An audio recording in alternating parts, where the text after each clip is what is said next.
Magandang umaga, kumusta po? Narito po ulit ang update natin para sa lagay ng ating panahon ngayong umaga po ng June 23, 2024 na kung saan sa ngayon ay wala po tayong binabantayan na anumang sama ng panahon, lalo na po dito sa loob ng ating area of responsibility. Napapagitnaan po tayo ngayon ng dalawang klase ng hangin, ang habagat ang nasa kanluran, easterlies sa silangan, lalo na po sa silangan ng Luzon at Visayas, habang mayroon pong intertropical convergence zone na nag-i-extend ngayon dyan po sa may Mindanao. Pero sa ating pong forecast ay may nagbabanta po na mabuong sama ng panahon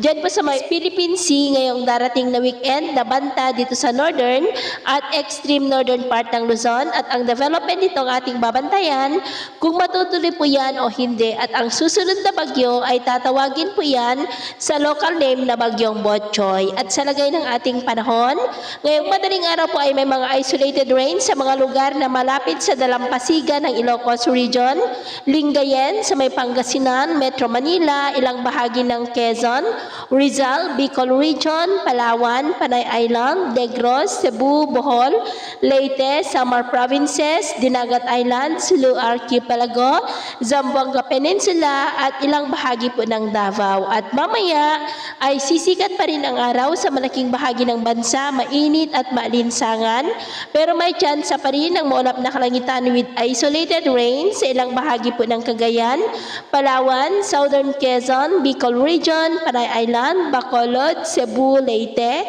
Samar Provinces, Dinagat Island, Sulu Archipelago at Zamboanga. At mamayang hapon, mas maraming lugar po muli dito sa ating bansa ang makakaranas ng maulap na kalangitan with isolated light to heavy rains, kaya mag-ingat po tayo sa posibleng banta pa rin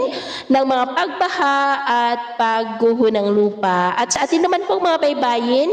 wala naman po tayong nakataas na namang gale warning signals, pero iba yung pag-iingat lamang po kung papalaot tayo para po mas makaiwas sa mga sakunang pangkaragatan. So yun po ang latest update natin sa araw na ito. At ako po muli si James na nagsasabing sa kahit na pagsubok po na darating sa ating buhay,